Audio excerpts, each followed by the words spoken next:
Hey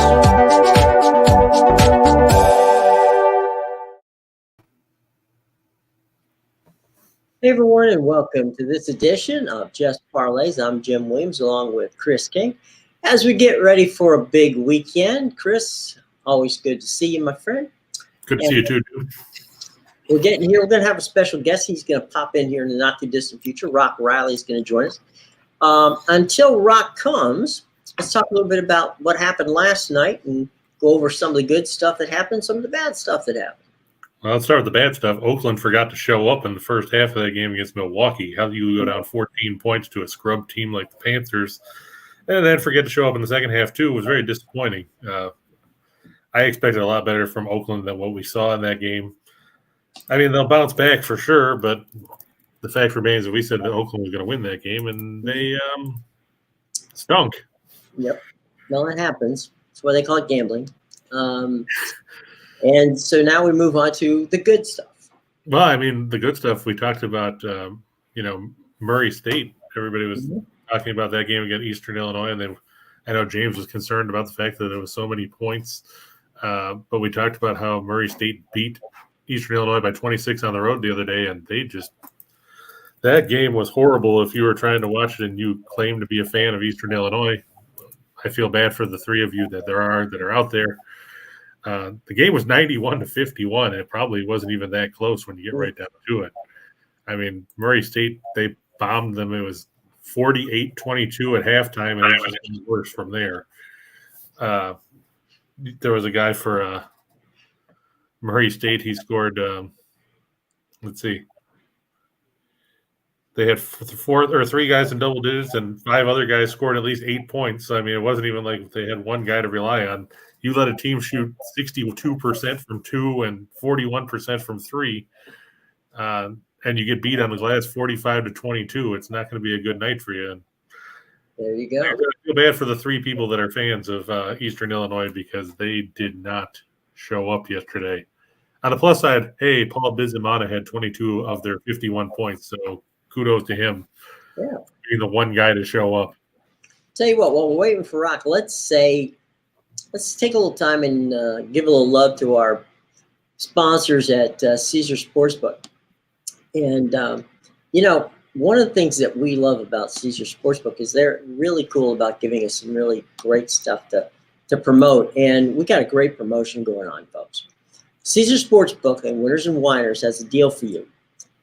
Make your first deposit and bet using the Caesar Sportsbook app online, and they're going to match that first wager and deposit all the way up to $1,000. That's right. You're going to get dollar for dollar up to $1,000 when you make the first deposit and bet using the Caesar Sportsbook app or online. But you have to use the promo code, which you see scrolling under my face there, and this is Video Winners, okay? And that's how you get the deal. Now, if you happen to be in a New York state of mind, well, then they got some really cool stuff right there, too.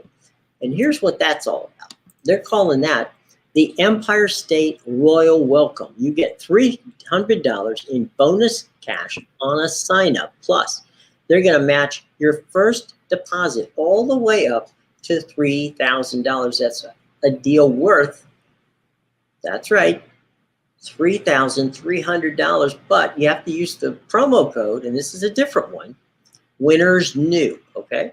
So all the information on both the promo that you can have if you're not in the state of New York and the one if you're in the state of New York with Winners and Whiners with all the promo codes, all of it's in our show box below. Be sure to take the time to check it out, and we know that you're going to be glad that you did, okay? So thanks for doing that. And again, you must be 21 years of age to participate. And as we say always here, that Winners and Whiners do gamble responsibly. All right? Okay. Let's jump into the college basketball for tonight. And here's what's going on. You got Illinois, the Fighting Illini, taking on the Terrapins. Yep, just down the road from you there, Jim, in College Park. That's right. At the Xfinity Center, because another stupid name for a building that should just be, I remember when it was Cole Fieldhouse. Cole Fieldhouse is next to it, so. Oh, okay. Well, still. It was better when they played there then, because at least it was a real name. Yeah. But yeah, Illinois, they're only favored by 4.5. This line actually came down a little bit. It was 7 last night. The Fighting Illini 13-4 this year. The Terps 9-9. Where Danny Manning took over after Mark Turgeon stepped down during the middle of the season. I'd feel bad for Manning walking into a landmine situation like that. The Terps are 6-5 at home. Illinois is 3-1 on the road this year, and they already met 2 weeks ago. And Illinois took that one 76-64 at the State Farm Center in Champaign. In that game, Kofi Cockburn, who we've been talking about dominating teams inside, had 23 points and 18 rebounds for the Fighting Illini. Meanwhile, Maryland's big man, Qudus Wahab, who transferred from Georgetown, put up nothing. No points, 2 boards. To make matters worse in that game, Jim, he fouled out in 10 minutes. Oh, my goodness. Illinois is 23rd in scoring offense. They average better than 80 points a game. They're 71st in field goal percentage at 46.6. They knock down 9.7 threes a game, which is 24th in the country, and they are second in the country in rebounding at 42.8. Meanwhile, you got a Maryland team that is 211th in scoring offense, just 70.5 points per game. They struggle shooting the ball 42.7%. They're 280th in threes at 6.3 a night. They're 207th in scoring defense, giving up just under 70 points a game. Meanwhile, you got an Illinois team that's 7-2 against the spread in their last 9 as a favorite. Maryland 1-7 against the spread in their last 8 home games against teams with a winning road record. When you get right down to it, Jim, we saw this happen 2 weeks ago. Like we said, Illinois won by 12. They covered the line at home. It's a shorter line here. I know Illinois is coming off a double overtime loss to Purdue on Monday, but I'm not going to fault a team for losing to a team like Purdue, even when they lost to Rutgers and screwed everybody over. You have to think, plus now Illinois got Andre Curbelo back in that game. He had been out since late November with a neck/head injury. He was in the concussion protocols and everything else. That just adds another weapon to Illinois' already impressive arsenal. Meanwhile, Danny Manning's got, he's got Fats Russell, who transferred from Rhode Island. But, I mean, who else do you have for the Terps that you're going to rely on offensively in a crunch time situation? I mean, if I'm looking, I'm not impressed by Eric Ayala. Hakeem Hart hasn't really done a whole lot. So you're basically relying on Donta Scott or, if you look in the last 5 games, for all the talk that we talked about Wahab stepping in to be the top big man, he's been supplanted by Julian Reese, who's a 6'9" freshman who weighs 230 pounds. He's logged over almost half the minutes at center. Do you really want to put a guy that's 6'9", 230 in the block against Kofi Cockburn in this game? If I'm Maryland, I'm not. Yeah, I was going to say that's light for a 6'6", 6'7" guy, let alone a 6'9" guy. Right, and like we talked about before, Cockburn's 7 feet. They list him at 285. If he's 285, then King Kong Bundy, who they said weighed 460, was only weighed about 310. Because I'll tell you what, Cockburn's about a biscuit away from 310 right now as it stands, and he will just he's going to steamroll a guy like at 6'9", 230. I mean, we saw Wahab couldn't contain him, and Wahab's 6'11", and what's he going, about 260, I believe, 240. So even he's light. So you got 2 light guys in the middle trying to contain a guy that just eats people for lunch. It doesn't bode well for Maryland. I don't care if they're at home or not. No, it's not a good night for the Terps. That's for darn sure. Let's move on as I try to get Mr. Riley in with us. So let's move on to the next game. And all right, we're going to go to the Missouri Valley Conference. Illinois game. Yeah, Illinois State favored by a touchdown over everybody's favorite color card team, the Evansville Purple Aces. Apparently, the green clubs were not available, so that's why they went with that. Illinois State, they're a 500 team. They're 9-9 this year. Evansville is 4-12. They've had problems. They fired Walter McCarty last year. They brought in Todd Licklider. They went down the toilet. They haven't been a whole lot better this year. Evansville's 1-5 on the road. Illinois State, for all their problems, and they've had problems, don't get me wrong. Dan Muller, not to be confused with ex-Florida coach Dan Mullen, has issues on the defensive end of the floor, but they're fortunate they score a lot of points. They're 8-2 at home. They're 37th in the nation in scoring offense at 78.8 points a game. They're shooting 38% from three-point range, which is 27th in the country. They're 31st in free throw attempts. They average better than 21 attempts per game at the line. Meanwhile, they're going to face an Evansville team that doesn't score. They're 352nd in scoring offense at 59.8 points a game. They're 342nd in field goal percentage at 39.4%. If that wasn't bad enough, they're 310th shooting inside the arc at 46.5%. And they're the fourth worst team in the country when it comes to rebounding at 29.2 boards a game. I mean, they always talk about, you win games with defense. Well, Evansville doesn't play defense. They don't play offense, and they don't take away opportunities from the other team because they can't get rebounds. Evansville's 2-10 on the road in their last 12, or 2-10 in their last 12 on the road against the spread. They're 1-9 against the spread in their last 10 as a road underdog. They're 1-6 in their last 7 on the road against teams with a home winning percentage better than 600. And they're 1-5 against the spread in their last 6 after scoring less than 50 points.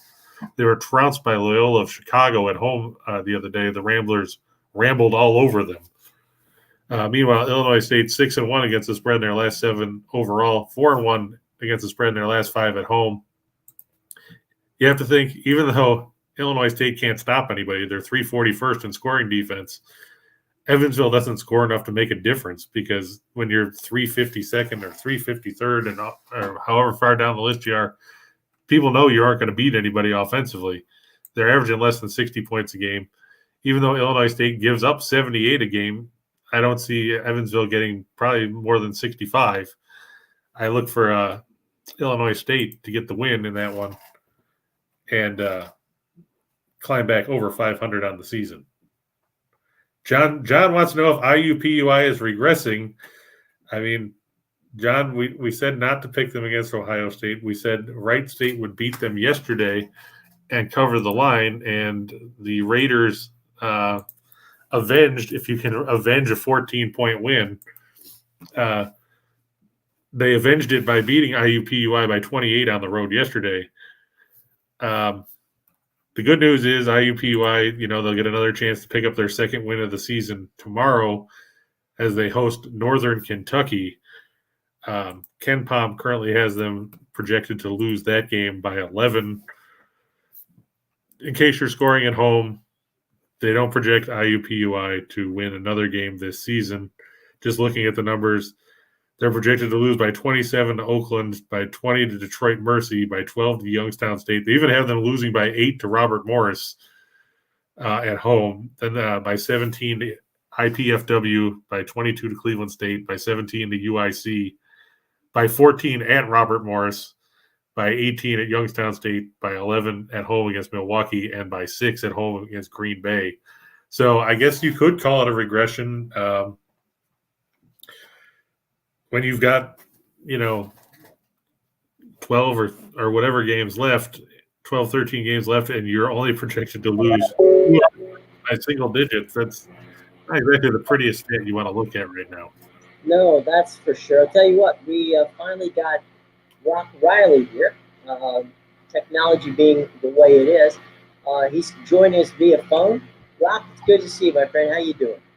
Gentlemen, beautiful Florida, beautiful Tampa Bay, ready for this divisional playoff game.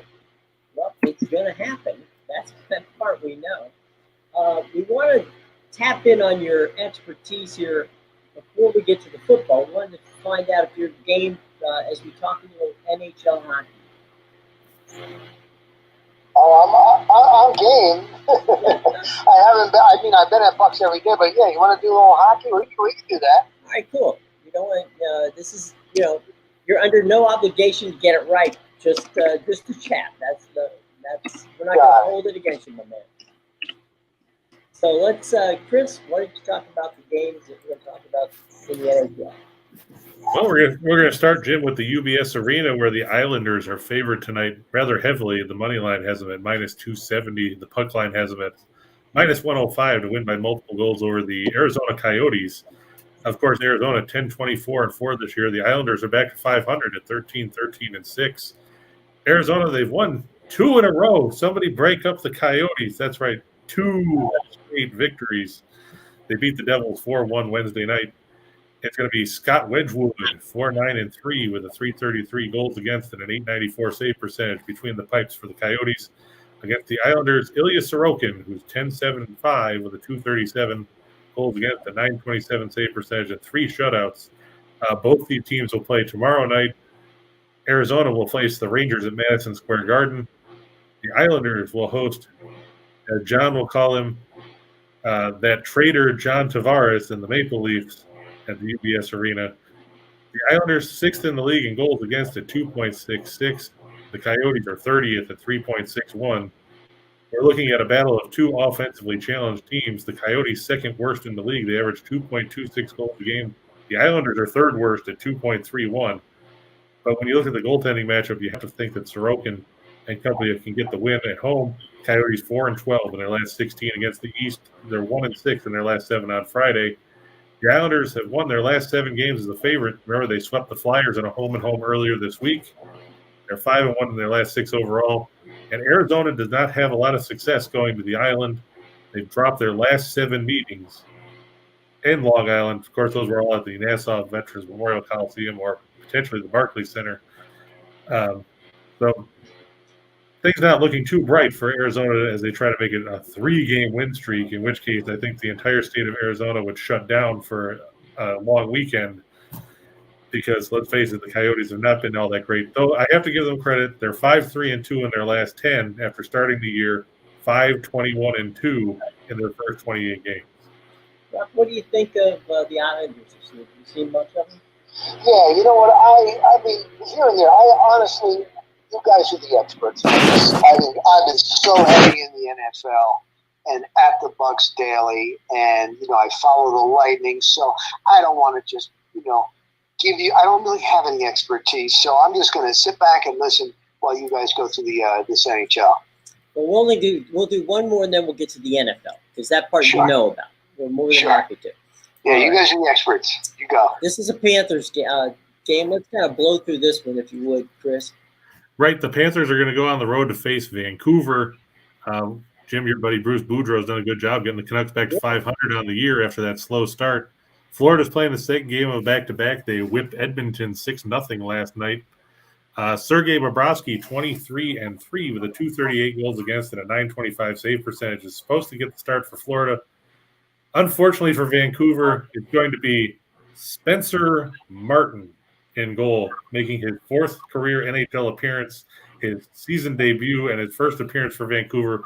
He's playing because both Thatcher Demko and Yaroslav Halak, who, Jim, we talked about earlier this week, why Vancouver hasn't built him, are both in the COVID protocols.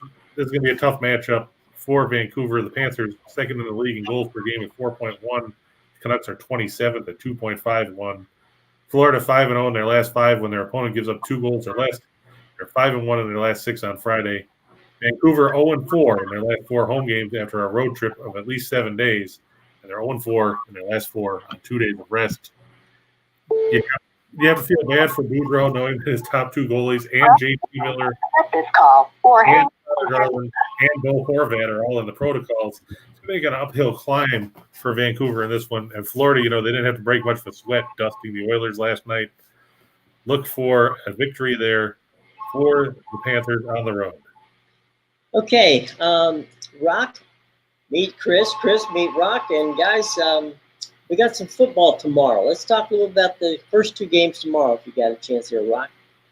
You got it. What do you got? Let's talk about the early you want me to game just first. start? I just saw that Derrick Henry, they just announced that he's actually going to start, which doesn't surprise me, for Tennessee. And they, you know, when you have him, now granted, he has been out for quite a while with that foot, but yesterday they put him through a contact drill, which usually NFL teams don't do. Like, for example, here with the Bucks, they just do walkthroughs because the season is so long now. Sure. It's a matter of getting mental reps. And he went through the contact. He had 2 defenders, cracked pads, felt great. So with Derrick Henry back, I think that's just huge for the Titans in that game against the Bengals tomorrow. Absolutely. Do you think he's going to be on any kind of, to use the baseball term, do you think he's going to be on a pitch count rock? Are they going to limit his snaps and work Donta Foreman and Dontrell Hilliard in the mix too? Yeah, they could have those. Oh, my God, when you look at that, that would be a three-headed monster. But you know what? I think it depends on how the game goes, because you lose, you're done. You got a whole off season. You know what I mean? So they probably, if they get a little bit of a lead and know it and say, okay, we got to play the next week, then definitely they won't, they won't take in the whole game. But boy, oh boy, if it's tight and they need him, he can rest all off season. Rob, one of the things that you and I and Chris, we've all been around the league for a long time. And when the Titans coming down the stretch, they probably figured, you know what? Let's just try to rest this guy longer than we need to. And my guess is he's going to be in pretty good shape tomorrow when he comes out there to play. Oh, my God. I mean, now, you cannot simulate game action. Right. But if you've seen his workouts, oh, my God. And like I said, they know, like these training staffs know, if they got you out there, you're ready to go, then you're going to go. That just helps Tannehill so much. And really, if you look at Tannehill at the end of the season, I was looking at some of his numbers over the last 3 weeks of the regular season. He threw 7 touchdown passes, did not have a single interception. He also did a lot on the ground, but again, he didn't have Derrick Henry, 7 rushing touchdowns with the league's second most among quarterbacks behind Jalen Hurts. So this also does help Ryan Tannehill. I think a lot of people were surprised, but Ryan Tannehill can run. Yeah, no. And actually, when I looked at second to Jalen Hurts, you're right. That, and on the other side of this, though, the Bengals are feeling real good. Burrow and his weapons now, defense a little bit better. The game is in Tennessee, and the Tennessee Titans have had a little bit more time to rest for this one. Now, let me ask you, Rock, you saw the game last week. What did you make of the inadvertent whistle touchdown that basically was the margin of victory in that game that got Cincinnati past the Raiders? Yeah, I don't think that it was the right call. What did you guys think? Well, I think if you learn in elementary school, you play through the whistle. Right. And you can moan all you want to about it, but at the end of the day, the Bengals didn't win just because of that, and the Raiders didn't lose just because of that. No, I totally agree with that, because a lot of times, same thing with the Cowboys, and bitching and moaning about that last play. Look, you were penalized how many times in that game? You had a whole game, so you're exactly right. It didn't come down to just that play. I mean, that's true. I mean, the Raiders were 1 for 5 as far as scoring touchdowns in the red zone. But, I mean, when you come right down to it, though, the margin of victory was 7 points. Who knows if they reverse that play, if Cincinnati even scores a touchdown on that drive, if they kick a field goal, then the Raiders would have been in a position to kick a field goal there on that last drive and send the game to overtime. No, very, very, very good point. Very good point. But the game that I think everybody's interested in, and I know Chris is interested in it because he's a Buffalo Bills fan, is the primetime game tomorrow night. That game's Sunday, Jim. Oh, of course it's Sunday. That's why I bring it up. No. There's another good one tomorrow night, though. But I tell you, you know what? I'm going to tell you this. I don't know about you, but I have a feeling that if there's going to be an upset this weekend, it's going to be in Green Bay tomorrow night with the 49ers. It's funny you say that. I have gotten that from a lot of people. They've just got this gut feeling that everybody, oh my God, Aaron Rodgers is going to be MVP again. Oh, it's in Green Bay, the Frozen Thunder. Oh, they've had a week to rest. There's no way the 49ers. And yet I've had a lot of people tell me they're getting this feeling that the 49ers could pull off the upset. Now, I just noticed right before I came on here, I didn't even know that Jimmy G, their quarterback, was on the list yesterday, the injured list with a throwing shoulder. Right. And today, the word is it's just slightly strained, and he is going to be able to go. Same thing with their linebacker Warner's going, and also defensive end Nick Bosa, good to go in this game. I think the biggest name on that list, obviously Jimmy G's important, no question, but Nick Bosa. Yeah, that was the guy. They needed to have Nick Bosa back in that lineup because Nick Bosa is a beast, and he can keep them in the game. The reason I like him, Rock, and I'll just share this with you, and you and Chris can tell me what you think. They have the ability run-wise, and I think Kyle Shanahan gets undervalued for his ability to adapt, even though he's a passing guy. They could keep Aaron Rodgers off the field if they could continue to play keep away, which is exactly what they did in their win last week. They kept the other team off the field as much as humanly possible, and they used that same thing to beat the Rams in that game that they won in overtime, the final game of the season. You are correct. They do. They have been using that in their arsenal. That's worked out great for them. They also, Jim, have a very physical defensive front. 100%. That I believe. Yeah, I think it's going to keep this game close. But in the end, like Aaron Rodgers, is he not going to be able to get it done? You look at his record when they were a number 1 seed, and what has happened, man. They have not been able to get it done in the end. And I know last year I was here, man, at when they went to Green Bay, and everybody figured that they would be able to get it done. They didn't. So, and he, once again, another MVP season. He's got his favorite receiver. He wanted him back. Management listened. So I just think it's going to be a whale of a game. Well, the 49ers are playing with house money. Yeah. Nobody expects them to win. Right. And you also have to factor in, too, Jim, the weather is going to be in consideration here, too. Game time temperature in Green Bay is supposed to be about 11, and the wind chill's 1 below. How's Garoppolo going to handle playing in that kind of weather? He's not used to it either. Well, the other thing, a good point, I was listening to a former coach, NFL offensive coordinator, who was on Sirius today, and he brought up a great point. He's like, look, we have coached, and these guys have played in extreme cold. Now, listen to him. Oh, extreme cold really isn't that bad of a thing? They're kidding me. But the thing is, if it's windy, that's the big key, because that really limits your passing game. It changes the kicking game. So that's the thing. Right. But you're right. Green Bay is used to it up there. Aaron Rodgers says he's a cold weather guy. The colder gone, you bring it on. And you're right, Chris. I don't think San Francisco is used to that. So we'll see. But if it's windy, boy, that changes everything.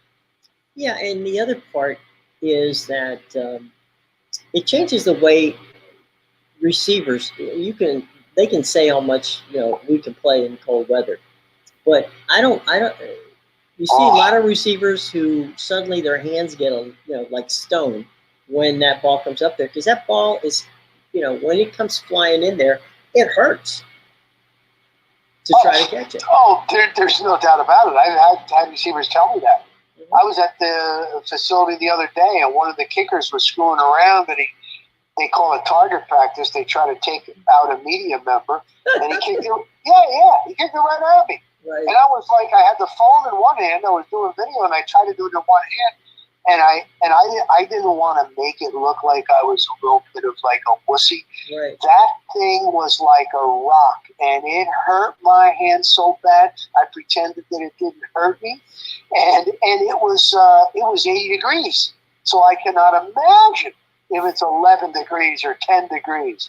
But, they're the best in the game. And so, but you're right. Well, it's prove it time. And I just, if you look at the rest of the games, they're all going to be close. I just thought if there's a game where there could be an upset,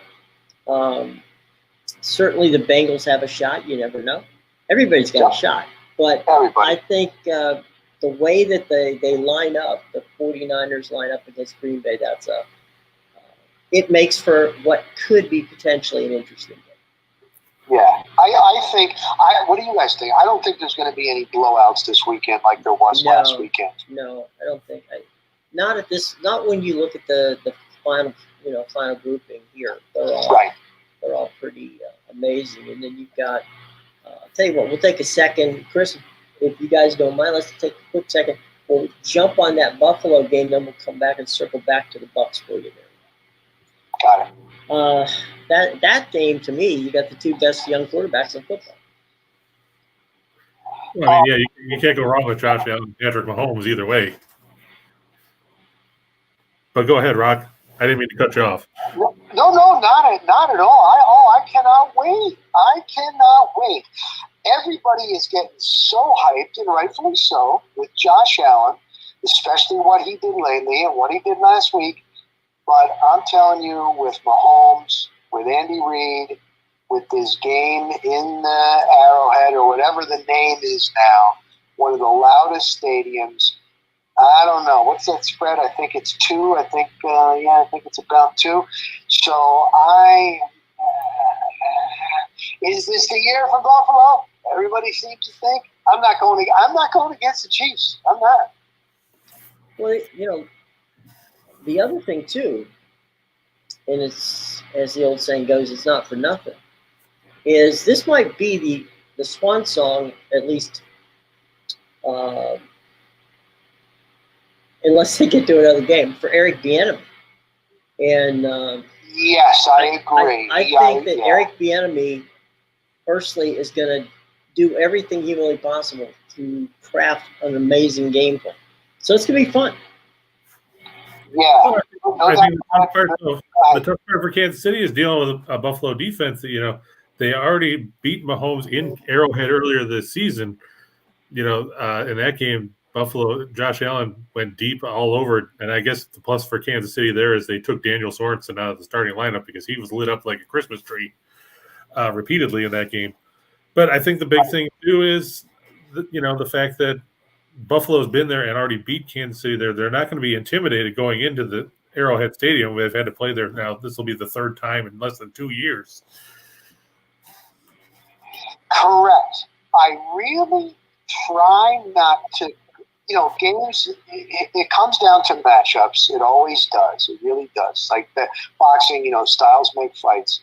But Brady, the other day, and who would know better than the GOAT? And he said that, because the Rams beat them earlier in the year. Right. And he's like, it really is a whole different season. It is different. You cannot go by what you did in week 3 or week 7. Last year, that was a tip. That's what happened with the Bucs. And he goes, you got to earn it. You have to put in the time. And Arians says I keep hearing this, but I'm there every day. Arians is like, you don't change your total game plans this late in the season. You see what you did against the team early in the year. That you make a couple of tweaks. There's been maybe a little bit of personnel. They might be doing something a little bit different. And then you just go with what you do best right now at this time of year. And that's the only thing that I think that Kansas City Chiefs, I'm not, I don't know, man, playing in there. But you're right. That will give the Buffalo Bills a little bit of swagger going in there, knowing that they were able to do it during the regular season. Well, and you also have to think they've got the momentum of knowing that they just made Bill Belichick look like, well, to make fun of Scott Reichel, one of our other hosts, they made the Patriots defense look like the Jets. They did. They really did. That was one of the biggest surprises, the way they dominated. No team does that to a Belichick defense, really. It was incredible. You're right. No, they're on a high. I would like them. Believe me, I would love to see. I like Josh Allen. I like the Bills to win this game. But I'm going to kind of stick with it. That's just me for this one. All right, you're going to be at Raymond James Stadium in your seat in the press box on Sunday, and I got to say I'm a little angst-ridden about the Bucs this week because of that defense that the Rams come in. Oh, no doubt about it. I'm telling you what, living here in Tampa, you should see it's like doom and gloom. There's been fans that have actually been jumping off the bandwagon thinking the Bucs have no chance in this game. Well, I wouldn't have gone that far. I'm just I'm telling you, it's funny how the perception is. So, all right, so I'm over there, and I'm over there today, and it comes down to, will they have their starting offensive line? They've been there all year protecting Brady. Yes, he gets it out quick, but they've also got injuries at the wide receiver position. And these backups have not done a good job of getting open. If they can't get open quick, Brady can't get rid of it quick. That would mean it's all dink and dunk. Tristan Wirfs is their all-pro right tackle, and their all-pro center is Ryan Jensen. Both went down in this previous game with ankle injuries. Jensen went back in. He was able to actually finish the game. I think he's going to be a go. The young guy, Wirfs, tried to go a couple plays and couldn't. It's a high ankle sprain. Now, I watched him a couple of hours ago. He was all suited up. He went out there. He did not have a boot on, and it was taped up. But Josh Wells, who would be his replacement, is also suffering from a quad injury. Right. And then you don't have Antonio Brown. You don't have Chris Godwin. Who's your deep threat? Mike Evans is a baller. He's not your burner. He's a slot receiver. Rashad Perryman. Now, Rashad Perryman turns out today it's not just a hip. He's got a torn muscle. He wasn't practicing, so he's not going to go. They might have to activate a guy named John Brown, who they picked up. I'm serious, and Brady does not like that. He usually, if you come in, I've seen this happen. He comes in during the week, somebody just comes in. Brady works one-on-one after practice with that player. He's not going to have that. So you got Gronk, you got Mike Evans, but after that, it's a bunch of backups. Leonard Fournette, it looks like he's going to be able to go. He retweaked his hamstring last week, but he's not going to be near 100%.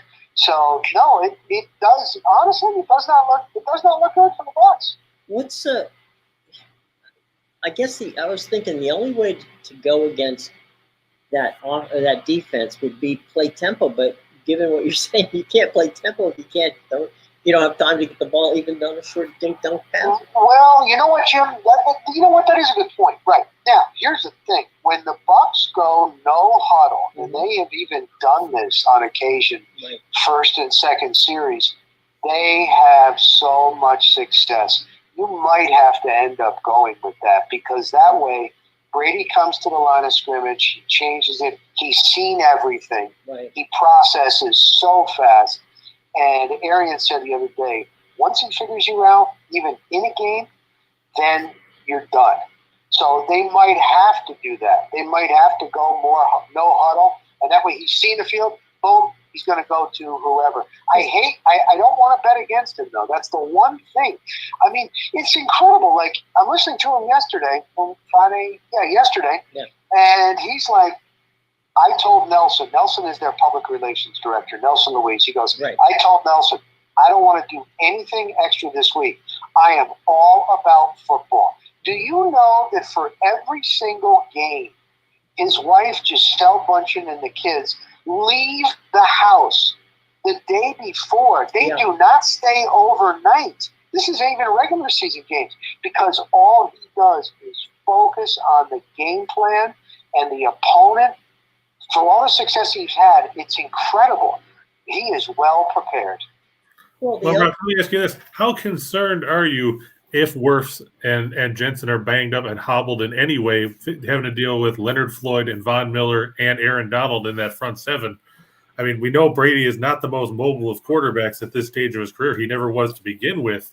But, I mean, you've got three, top-tier pass rushers coming in there to disrupt you. Does that concern you at all?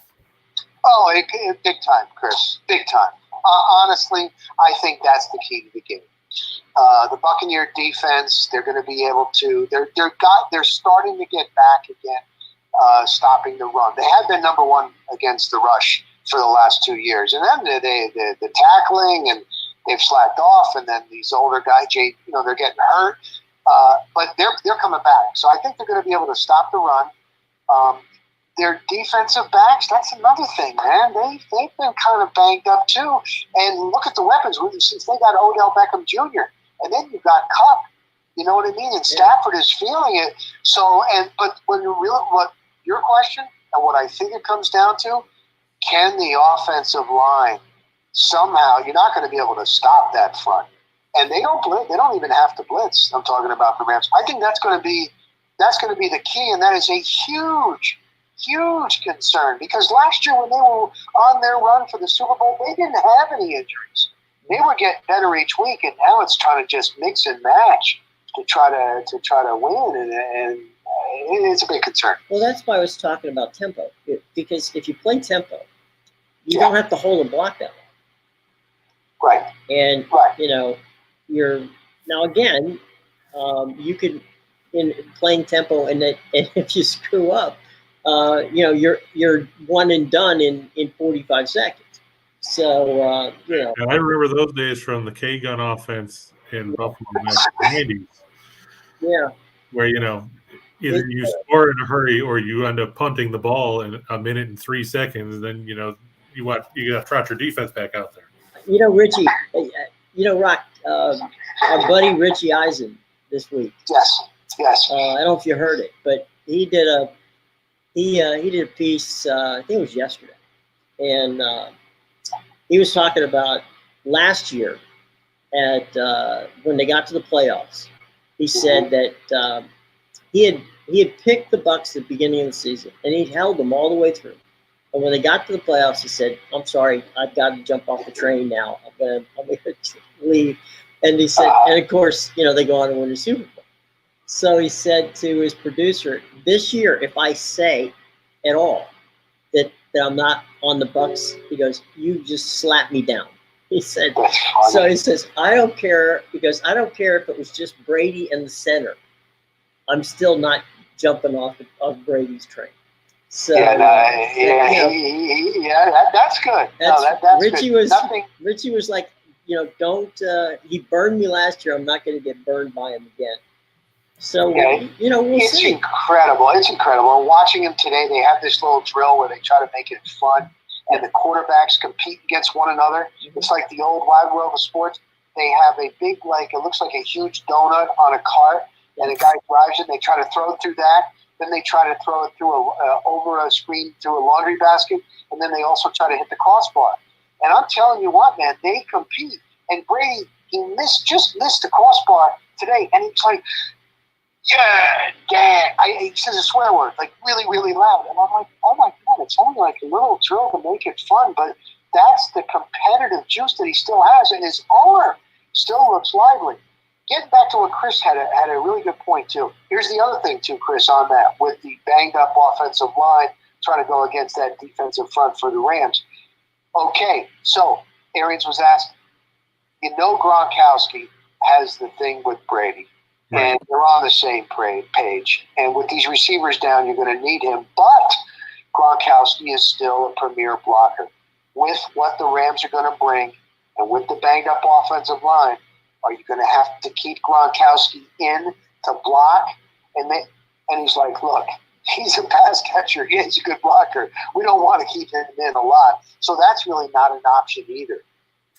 Would they go 2 tight ends and bring Braid in and then send one of them out and keep the other one in to at least do a chip block? Or is that not an option given the way that their Arians likes to run that offense? That is a good point. The problem is Cam Braid is not a good blocker. He's older. He's good in the red zone. He comes up with some big plays, but he's really not a good blocker. Gronk is. O.J. Howard is also a decent blocker. He's been a bust as far as coming in as a high pick out of Alabama. I asked him about his Achilles. He said, "No, my Achilles is totally 100%.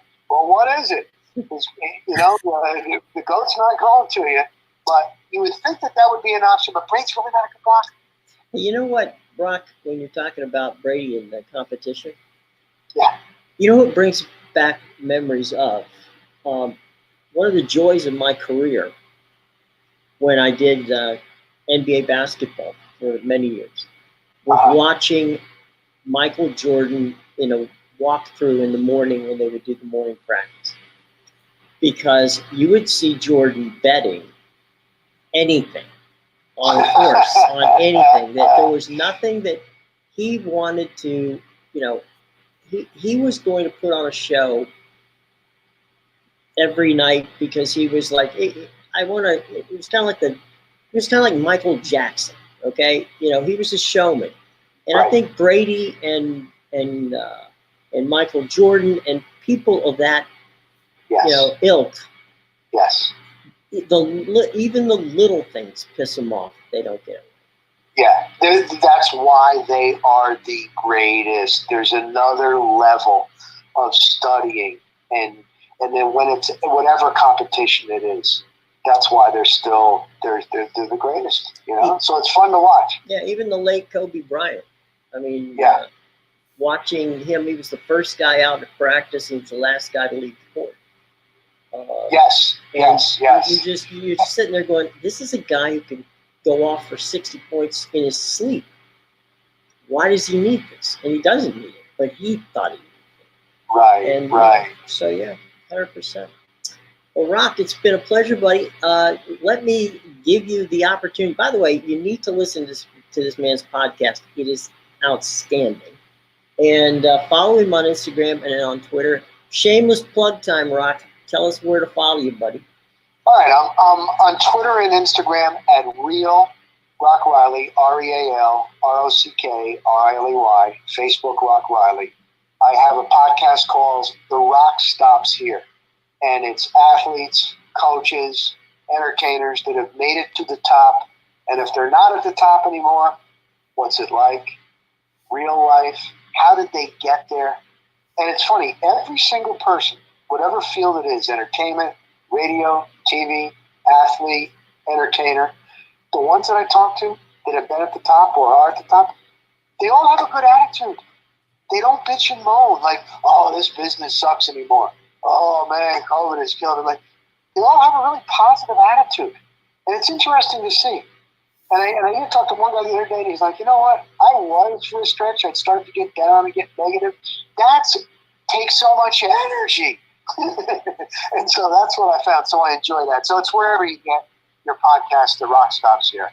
Now, did you clear that name with Dwayne Johnson, Rock? Oh, that's so funny because there's a lot of pro wrestlers here, and they know him.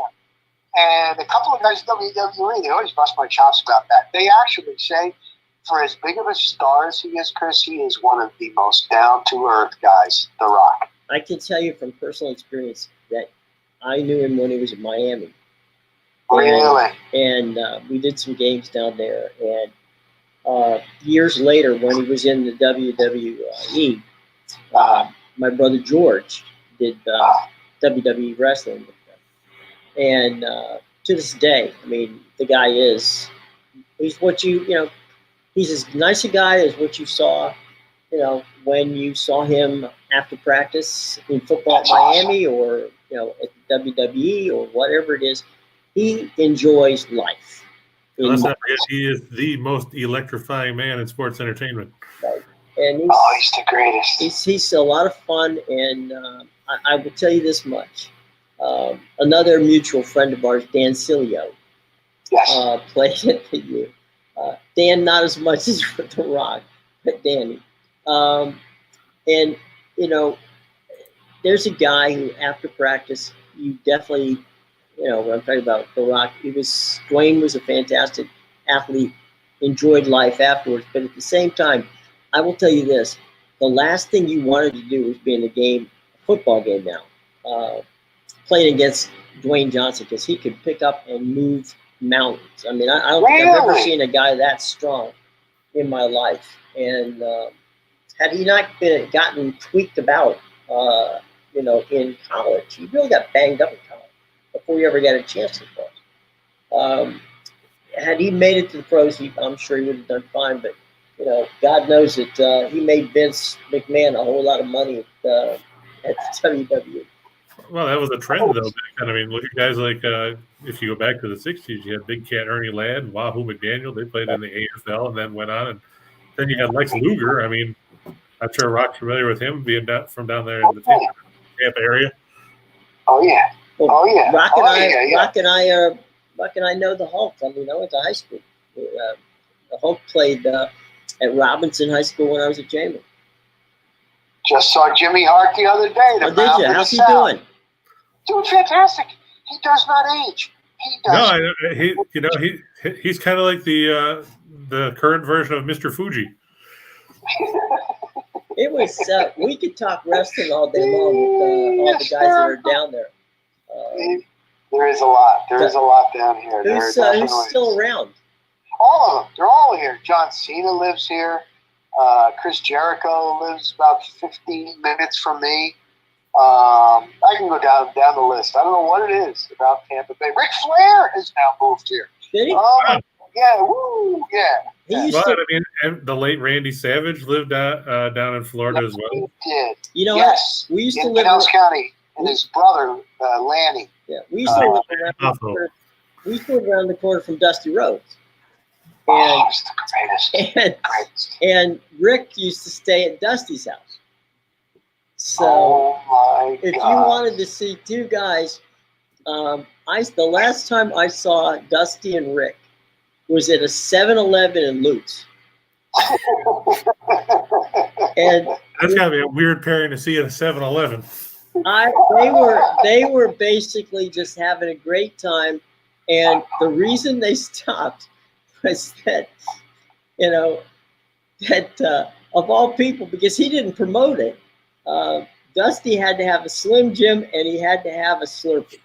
Hysterical. But that just tells you, I mean, these guys were, a lot of fun. Rock, good guys. Thank you, buddy. Thank you. I enjoy it, gentlemen, and enjoy this weekend's games. Right. Thank you. I'd love to talk wrestling with you at some point too, Rock, because I mean, I'm a big fan of it. Going back to the days of the territories and everything else. Oh my God! Awesome! Rock, all right, gentlemen. Be well, buddy. I appreciate it. You got it. Thanks, guys. Take care. Thanks, Rock.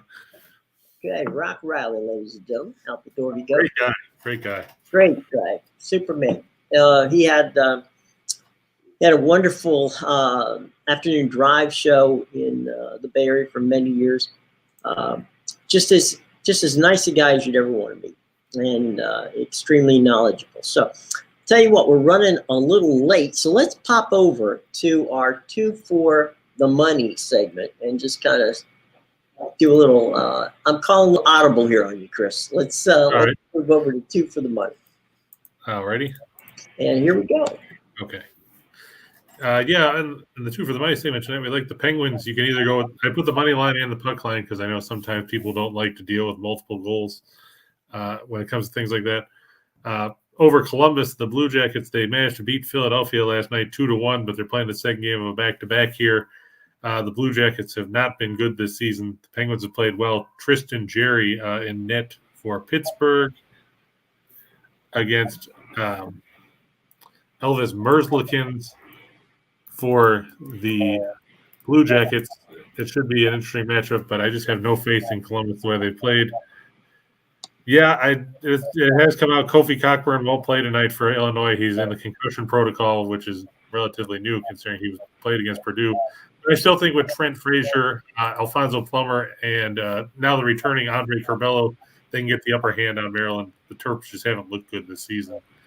And like I said, I feel bad for Danny Manning that he got thrown into taking over that situation when Turgeon decided he wasn't the right man to lead the team.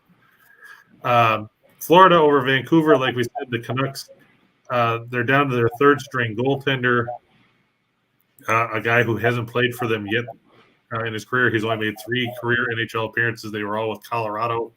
He was 0-2-1. Doesn't bode well for them here. Florida, I know they're playing the second game of back-to-back, but they didn't really have to break a sweat as they whipped up on Edmonton last night in a game that probably could have been worse than the 6-0 score that it was. And finally, the Lakers -5 over the Magic. I know that we make fun of the Lakeland Magic, Jim, but I mean, let's get down to it. I mean, even as badly as the Lakers looked the other day in that loss to Indiana, you have to think that Frank Vogel knows that they're playing the worst team in the league. And if they can't beat Orlando on the road, then he might be fired for his chances of sticking around. Yeah. much longer. Yep. I think that they should take care of business in that contest. Let's go for 2 for the money. Up next, we know, is 4 for the show. Yeah, Charlotte -9 over Oklahoma City. Just to break it down simply, Charlotte is second in the league in scoring offense at over 114 points a game. Oklahoma City is last. They're also last in field goal percentage. They're last in three-point percentage. They got whipped by 22 by San Antonio the other night on the road. Charlotte's playing good basketball of late. I know sooner or later they're going to come back to earth. I'm just hoping it's not tonight. We said Illinois State -7 over Evansville. The Purple Aces don't score. The Redbirds don't defend anybody, but they score a lot of points. Right. So you have to think playing at home where they're 8-2 this season, they can outgun an Evansville team that's 352nd in scoring offense. Tampa Bay over Anaheim. The Ducks were blanked the other day by Colorado. The Lightning are playing quality hockey, as you know, Jim. Yeah. They were idle last night. You have to think they can get the win there. They'll actually play, I believe, Vancouver tomorrow night. So Right. the Canucks will hope that they can get a goaltender back before then. But Yeah. And finally, St. Bonaventure. The Bonnies' Mark Schmidt has done a great job. They lost to Dayton the other night, but they beat VCU rather handily at the Riley Center last week. I look for them to go to the Steel City and take down the Dukes of Duquesne. What a stupid name, the Dukes. I mean, you can go with a better name. I'm sure the Duke of Hazzard wish that they hadn't called themselves that. Actually, Duquesne, the reason it's called the Dukes, Duquesne being a French, it was named after a Frenchman, and he was a Duke. So it was I did not know that. There's a historical reference to it, so that's why it's the Duquesne Dukes. I could have lived without knowing that trivia, but there you go, folks. But yeah, I like St. Bonaventure on the road. I know that it's tough to play on the road, especially in the A10. But the Dukes are just 3-4 at home this season. They're 6-9 overall. The Bonnies are 10-4. Like I said, they whipped up on VCU at home last week. Plus, they're pretty healthy. They got kind of lofted back. They have Jalen Attaway. Osunier is a force in the low block. That 7'9" wingspan helps you knock down a lot of shots and make things difficult in the offensive end for opposing teams. I like the Bonnies in that one. Okay, it's time to go to the fun part of the program, which, of course, is we got a whole bunch of options. And, it's always good to have options. And, Chris, why don't you take a look at this and break it down, give people some options here.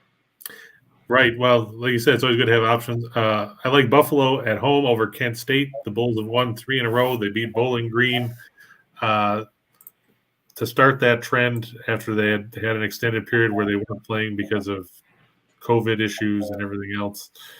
I know that's wreaked havoc with a lot of teams. Kent State, they beat Akron. They beat Eastern Michigan.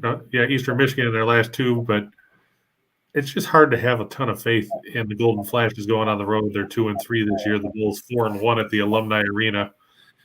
This total has actually gone down the line's actually gone down to 7, which makes it even better. The other school that has a whole bunch of letters that play in the Horizon League, the Indiana Purdue Fort Wayne Mastodons, -7 over everybody's favorite doormat that's not named IUPUI in the Horizon. That's right, Robert Morris.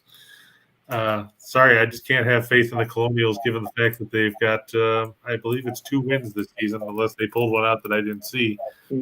But they did. They beat Northern Kentucky the other day. So there you go. Their 1-game win streak comes to an end because they have to go on the road here. Their only road win came over St. Francis of Pennsylvania back in December. Also, Ohio. This is going to be a good matchup in the MAC, for those of you that don't tune in. Ohio's 14-2. Their 2 losses are to Kentucky and LSU. Toledo is 14-4, but this game is at Ohio. The Bobcats are undefeated at home this season. I look for them to slip past the Rockets. Toledo will circle the date of. Let's see, so I don't get the date wrong. So it's like they're playing in Athens, which is Joe Burrow's hometown. Right. Toledo will circle the date of February 8th when these teams meet in Toledo to try and get a revenge at the Savage Arena. But tonight in Athens, I'm going to go with Ohio. In the conference that nobody ever talks about at all because, well, it's a very small conference, I like Wagner in the Northeast Conference over the Long Island University Sharks. I kind of remember when they were the Blackbirds, but I guess they changed their name. Wagner's 11-3.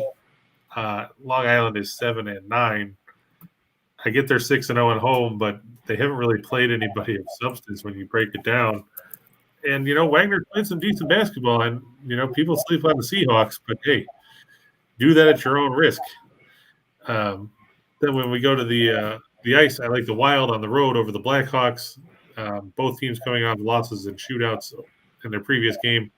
The Blues, I expect to bounce the Kraken. Seattle screwed me over last night, beating San Jose 3-2. They're playing at home again here, but the Blues the upper hand.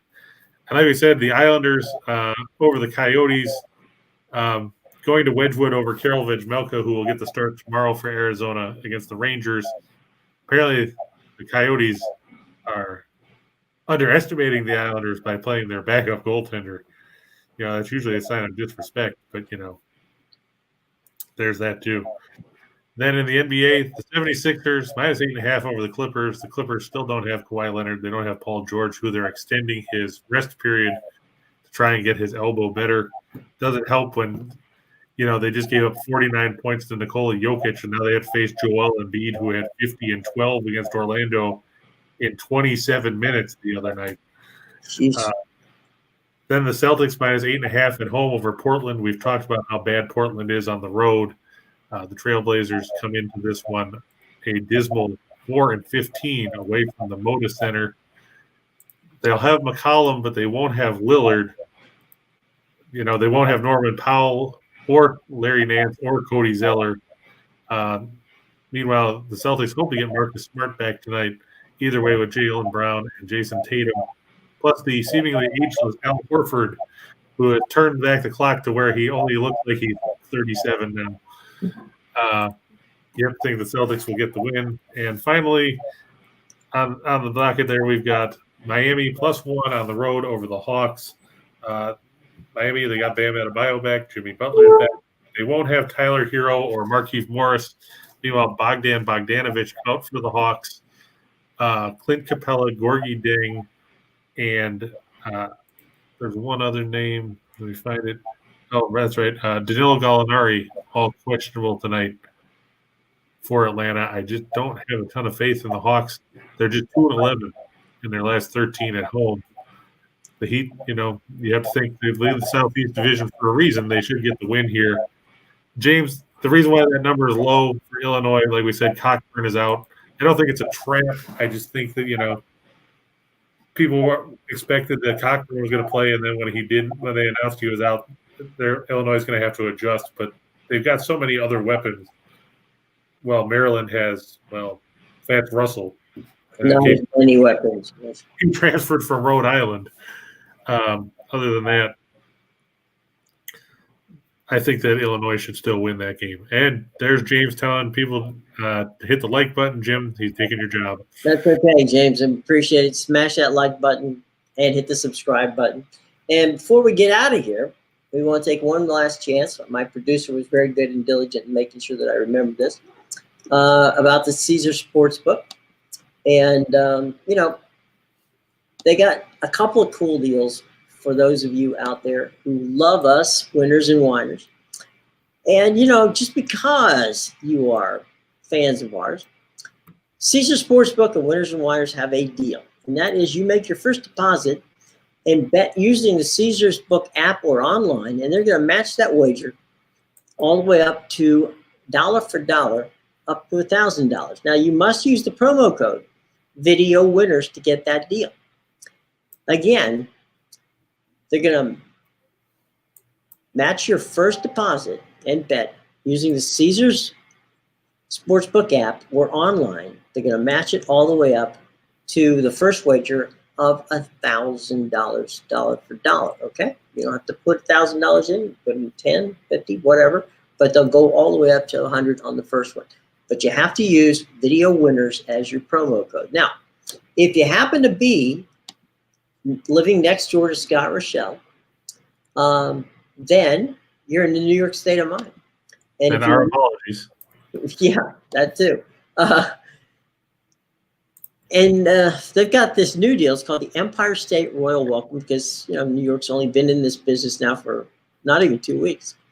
You get a $300 bonus for sign up, and you get the opportunity that they're going to match your first deposit all the way up to $3,000. So that potentially could be worth $3,300. You have to use a promo code, and this is a different one. This is Winners New, okay? So to get the deal for those of you outside the state of New York, or to get the deal inside the state of New York, both of them, promo codes are right in the show box below. All the information is in the show box below. By all means, be sure to check it out. And we like to let you know that here at Winners and Whiners, and of course with our buddies at the Sportsbook at Caesars, we want you to, first of all, be 21 years or older to participate, and also always please bet responsibly. Okay? All right. So, Chris, we're wrapping things up here for the end of this week. Any final thoughts for the week? Anything that you're looking forward to? I know you're looking forward to the game between the Bills and the Chiefs come Sunday night. Yeah, it should be an entertaining game. I just hope that Buffalo's defense plays the way they have all season. I mean, the big thing is going to be trying to shut down Tyreek Hill, because without Tre'Davious White, it's going to put more pressure on Levi Wallace and Dane Jackson and company. But, with those two safeties back there, Micah Hyde and Jordan Poyer, Mm-hmm. I mean, they can make a lot of good teams look foolish. You saw Hyde's interception in the first quarter of the game against New England the other day that really swung the momentum in that contest. You have to be concerned, if you're the Chiefs, how will you slow down Buffalo's offense, seeing what they did to a New England team that was top 5 in the league in defense, not just Saturday, but they did that in Week 16 too. You have to figure both those games they didn't punt. In the Cincinnati game, interesting stat, Jim. These two quarterbacks were sacked a combined 98 times this season. Which offensive line is going to hold up? And, can Burrow pull an upset? I mean, Tennessee's pass defense isn't all that great, but can they overcome the not so much the momentum, but, the emotion that's going to come with Derrick Henry coming back? If Henry fumbles on his first snap or something like that and sucks all the wind out of Nissan Stadium, how do the Titans respond? I don't know. It's like I said, Cincinnati has the potential of winning that game. I don't think there's any question. I don't see that Tennessee. I mean, yeah, they're the number 1 seed. I get that, but I don't think they're not the best team in the AFC. I think the best team in the AFC is whoever wins the game between the Bills and the Kansas City Chiefs. And maybe I'm disrespecting Tennessee, and if that's the case, I apologize. Well, I mean, I've seen reports that people are saying, are the Titans the worst number 1 seed in NFL history going back? I don't think that's fair, but I mean, I think what you've got in the AFC is you have 3 good teams. You got Tennessee, you got Buffalo, and you got Kansas City. They just came at it in different ways. I will say this, and that is, I was not giving Dallas much hope all season long, and I got lucky and was right in that regard. I think Tennessee's a much better football team and a much more complete team than Dallas is. And they played in a conference where, it wasn't a great conference this year. But all that being said, I still think the 2 best teams are the 2 teams that are going to play on Sunday night. I mean, you see in Tennessee, they had some duds down the stretch. They lost to Houston at home. Right. Then they got blown out by New England. They beat Jacksonville, but then they lost to the Steelers in that game where they turned the ball over 3 or 4 times in 10 plays. Yeah. And what righted the ship for them was when they rallied to beat San Francisco at home in Week 16. But even if you look at their regular season finale, when they went to Houston, knowing that a win would give you home field advantage, They were up 21-0 at the half and watched Houston make it a 3-point game. Right. I don't know. That's a coaching staff in Tennessee that's not. It doesn't have the playoff experience that Kansas City and Buffalo has. So we'll see. And Joe Burrow and Cincinnati, I think, they're a year early. I thought that would be a team that would be great, or at least a division challenging team next year. I didn't expect that it would be this year. And, the dominoes kind of fell right their way. Pittsburgh had a bad season for the most part. Baltimore was just a mash unit, and Cleveland couldn't get out of their way. So, you ended up winning that division. I don't want to take anything away from the Bengals because they played well enough to get themselves in there, and then they won last week. So, in a tough game against the Raiders. So, we'll see. But it is going to be interesting to see how that plays out. And I wouldn't be surprised if the Bengals won. I wouldn't be surprised if Tennessee. If Henry can run, if they can play that game, then they're going to be tough for anybody to beat because they can keep away for a long time. But that's and Tannehill is one of those guys who probably is not going to hurt you in the as a game manager. He knows to throw the ball to the popcorn vendor as opposed to taking a 10-yard stack. So he's pretty smart in that regard. So yeah, I mean, he kind of reminds me in some ways of Trent Dilfer when Dilfer, had quarterbacked his way through a couple of playoff wins, or Rich Gannon when Rich was with the Oakland Raiders, or Brad Johnson when Brad was quarterbacking the Buccaneers. They're smart enough to know when to, not lose the game. So that's something that it's not for nothing. So there you go. So anyway. Darren, real quick, yes, I think Niagara will beat St. Peter's at home. I also like Fresno State at Nevada. We saw Nevada lose to Wyoming earlier this week. We saw Fresno State. We told you they would beat Utah State at home. They did. And finally, we talked about Wagner and Ohio in the Shot in the Dark segment. I like both of those teams. Mm-hmm. Wagner on the road at LIU, Ohio at home over Toledo. That's going to be one of those games that's underrated. That's going to fly under a lot of people's radar. You're going to have two very good teams from the mid-majors on the floor in that game at Athens. All right. For Chris King, I'm Jim Williams, and we want to thank our special guest, Rock Riley, who was always a lot of fun to have. We'll have him back, and he'll talk wrestling. If you have wrestling questions, get them ready because Rock will be there to talk. And don't forget Steen and Rachel coming up with Back to the Window, right. 3 p.m. 3 p.m. Thanks for the promo. That's a good point. Just 15 minutes from now. So that way you can get a snack and everything else. And that's right. Are you going to be on there today? I'll be on there for the NFL show after they do their regular show. Oh, okay. That's the one that you can pick up over the weekend. So, yeah. Later tonight, you can it'll drop and you'll be there for the NFL show. So you're going to – Nobody ever tells me any of that crap.